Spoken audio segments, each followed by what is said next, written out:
I wasn't like the other children growing up. I didn't like talking to those smelly things in kindergarten. I never participated in their silly games, but I had my own games to play, and oh, what fun games they were. For example, a little girl once asked to borrow my crayons. I told her that she could have them if she would tell our teacher to fuck off. She got sent home for that. I remember hearing her mother scream about the beating that she would get later. Fun games, right? It didn't take long for the teacher to notice that the other children avoided me, and how I never seemed to show emotion of any kind. They didn't think I heard them whispering about me, but I did. I have exceptionally good hearing, little monster, said Mrs. Gunther. Sociopath, whispered Mr. de Pascal. Even at my young age, I had an extensive vocabulary. I had never heard of the word sociopath before, and I was intrigued. When I got home that night, I looked it up on my mother's encyclopedia. Sociopath, a personality disorder characterized by a lack of empathy for others. I would have to agree with you, Mr. de Pascal. Elementary and middle school passed by quickly. I learned to fake emotions and excitement in order to fool my teachers and parents. I couldn't fool my peers, though, no matter how convincing my act. They always seemed to instinctively know that I was different, and they gave me a wide berth. Every once in a while, one of them would try to make friends with me, and that's when I could really have some fun. But despite how I treated those around me, I didn't hate any of them. It wasn't until high school that someone finally managed to piss me off. That someone was Travis Murphy. The Murphy family moved into my neighborhood before the start of the 10th grade. They had 2 children, a son, Travis, and his sister, Marion. I was looking forward to the inevitable time when my parents invited them over. Neither Travis nor Marion had ever met me, and so they had no way of knowing my sociopathic tendencies. They would assume me quite a bit. But this time it would be I who was blindsided. Marion started out easily enough, displaying the normal interest and kindness by those who don't yet know me. After some time, however, I realized that she thought I was handsome, and was even starting to develop a crush on me. No girl had ever done this before, and it was an entirely new experience for me. Fascinated, I decided to spare Marion from my games for a while longer and keep her around, so I continued to fake smiles and feign interest in what she might have to say. Travis was an entirely different story. He seemed to have as little interest in me as I had in anyone else. I couldn't play my games with him. He was completely uncaring. It angered me for the first time in my life. Over the years, I've come to realize that I was special. Far more important than those insects surrounding me. Why else would they have been drawn to me? Even if they know how alien I am to them. For one of those insects to dare ignore me. For the first time in my life, I made the first move. I tried making small talk with Travis. I feigned emotion and interest in his life and did everything I could to make him interested in me. Nothing. I was furious at first over his lack of interest, but over the years I came to realize that he was like me. A sociopath. Completely devoid of caring for others. Instead of alleviating my frustrations, this only increased it. I was special, unique. But now there was another one like me. If I wasn't unique, could I still be special? Or was I ordinary? Just another insect? No! I refused to be ordinary. One may as well be dead. And so, that's what I endeavored to do from that day forth. I would make Travis ordinary. I would kill him, fueled by passion as I was. I waited. High school passed and college started. Trifles. I learned new ways to express myself through sex with Marion.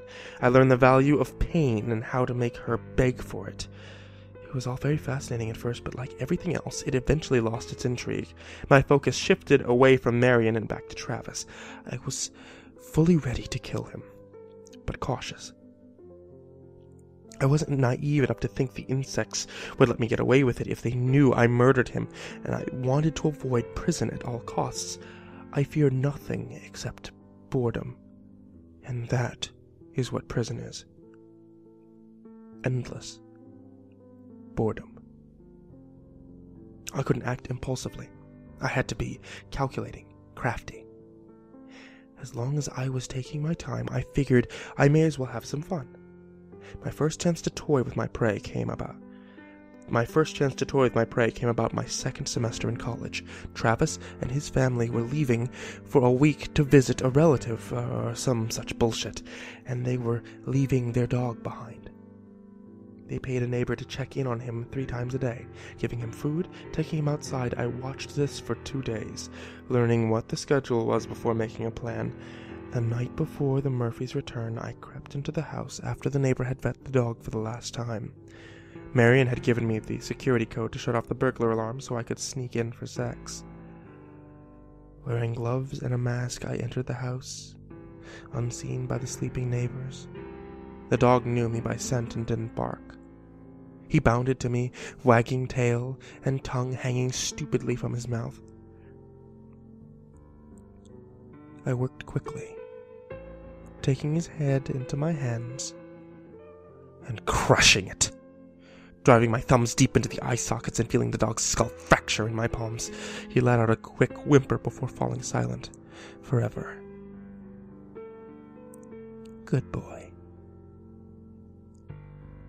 I brought a homemade kit along with me, a scalpel and various other instruments stolen from the science lab. I eviscerated the dog, wrapped his intestines around the living room light, ensured that it would be the first thing the Murphys see when they got home. The thought of them turning on the fan and being pelted with drops of blood amused me. I used most of the dog's blood to write the threatening message, "You're next," on Travis's bedroom wall. I left the carcass on his bed. As a private joke, I left the dog's heart on Marion's pillow. Satisfied with my handiwork, I went back to my dorm, where I slept quite soundly. There was a big commotion the week following the day the Murphys returned. Stories and images of the carnage in their house were on the local news every night. There were rumors that the Murphys were going to move away soon. Supposedly, Mrs. Murphy couldn't stand to be in the house anymore. I had to act fast. I couldn't allow my prey to escape from me. Sitting in my dorm, I dreamed of all manner of destruction from my enemy. There was a flash of light over my wall, headlights from outside. It was odd. It was almost midnight on Saturday. Nearly everyone was already gone. Curiosity overtaken me. I went to the window to see who would be coming to the dorm at this hour on a weekend, and was surprised. One of the few times I'd ever truly been surprised to see Travis's car sitting in the driveway. Fortune smiled on me. The building was nearly empty for the weekend, and now was the perfect time to strike. My prey was unsuspecting and alone. After killing him, I would take his body and dispose it somewhere else on campus. There was virtually no chance of getting caught. No one wants to stay on the weekend, and the electricity was shut off on campus for another 6 hours, no security cameras. In a considerably jolly mood, I grabbed my flashlight and scalpel and set out to stalk my prey. Having very little emotion, my rational mind tends to dominate, and the rational part of human beings know that nothing is waiting for us in the dark, or at least that's what we think. Several minutes into my hunt, it occurred to me to turn my flashlight off. I don't want to alert my prey. I switched it off and waited for my eyes to adjust. I leaned against the wall and played with my scalpel to pass the time. A normal person wouldn't have heard the light breathing in the hall, but I've had exceptionally good hearing. I whipped my head in the direction of the sound. My eyes hadn't yet adjusted to the darkness, but I was able to make out a figure exiting down the hall, and I could hear the unusually light footsteps. Whoever this person was, they were taking care to avoid detection by me. I rushed to the spot that they were just standing at and breathed in deeply. There was the faintest hint of cinnamon Travis kept a cinnamon air freshener in his car. I grinned widely. I was on the trail of my prey. I followed him down the hallway and was disappointed to find that it branched out into 2 other halls. I again tried smelling each hall to figure out which one Travis took when I heard a brief commotion to the right. I hesitated. Would Travis make that much noise if he was trying to get away from me? After a moment, I took a chance and headed in the direction of the noise. After a minute or so, I stopped. Ahead of me, there was someone lying on the floor. Approaching carefully, I realized the body was lying in a pool of blood. I touched it. Still warm. I rolled the body over to see who it was. Mr. Concy, the night custodian. I hadn't realized that Travis was capable of killing someone. In my hatred of him, I had forgotten that he was just like me, just as cold and unfeeling. He was more than able to do everything I could. I froze. There was light breathing right in front of me. But I couldn't see its source. For the first time in my life, I felt fear. I no longer felt like the hunter stalking his prey. I felt hunted. My rational mind was overcome by emotion, and I fled back to my dorm room in terror. I barricaded the door and waited, scalpel in hand, for Travis to come for me. After several hours, I started to resent myself for feeling this way. He was only a man, however extraordinary. The fact that he had actually frightened me fueled my hatred for him, and I left in search. Mr. Concy's body was gone. The pool of blood cleaned up. The hints of cinnamon in the air had long since dissipated. I left the building to wait in Travis's car, for me to only find it gone too. Fury taking hold of me, I started in the direction of his house. I clenched my scalpel tightly, relishing in the fantasy of what I was going to do to him. I should have been paying more attention because I never even heard him creep up. I was too slow to avoid the baseball bat swung through the air from me. It connected with my wrist and I felt the bone snap. I dropped the scalpel and lunged for it with my good hand, but a boot kicked it away. Looking up, I saw Travis grinning down at me. He brought the bat down again and again. I thought that he'd never stop, but he did. Lying there on the sidewalk, broken and bloody, I waited for death to come, instead of the Reaper's skull. It was Travis's face grinning down at me. Even though I was helpless before him, I still burned with rage. He leaned in close to smell my bleeding face and whispered in my ear, "We're going to have fun together."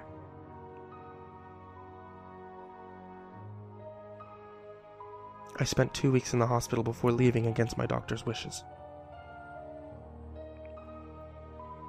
Travis clearly had been holding back on the beating. I only had a broken wrist and several cracked ribs. Though most of my body was heavily bruised, every step hurt, but I ignored it. I had purpose. I would never be a victim again. Travis had an advantage over me in that he knew I would come, and he was not injured like me. So I figured I would even the odds. I stole my father's pistol and waited for night to fall. It was nearing 3 a.m. when I crept up to the Murphy's house once again. The adult's car was gone, but Travis's Mustang was still there. Good. We wouldn't be interrupted. I could take my time. I took off the burglar alarm, marveling at how stupid the Murphys were for not changing it. I opened the sliding door and stepped lightly into the house. All the lights were off, but my eyes were well adjusted to the darkness. I silently approached Travis's bedroom and pulled out the gun. After a moment to steady my resolve, I burst in.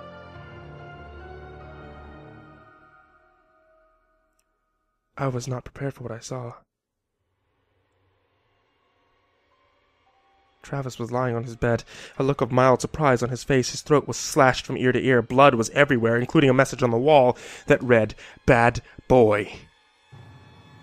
In my shock, I didn't hear the light footsteps creeping up behind me, and knew no more of the next few moments except a dull thud in the back of my skull.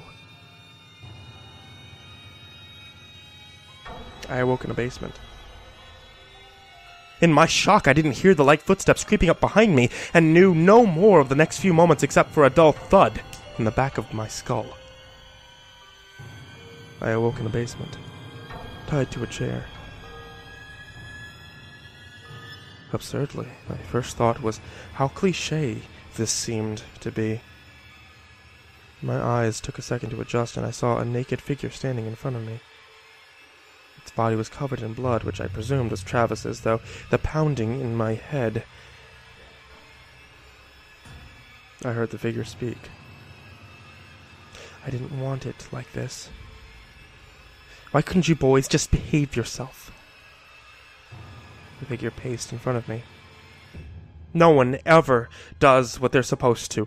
You weren't supposed to find me. Mr. Concy wouldn't get out of my way. The figure stopped in front of me. Travis wasn't supposed to hurt you.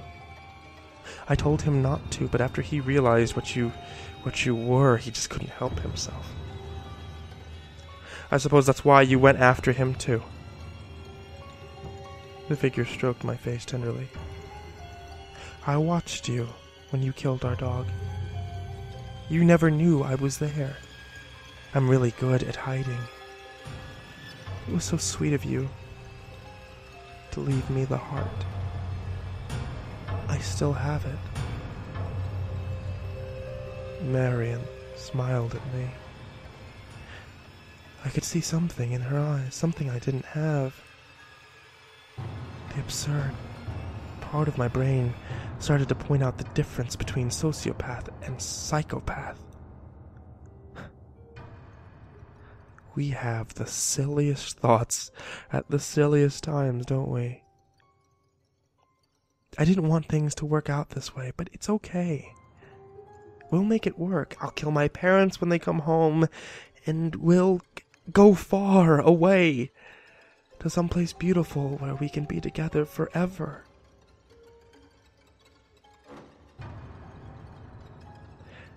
I thought about feigning emotion and manipulating her into letting me go, but I knew when I looked into her face that it was useless.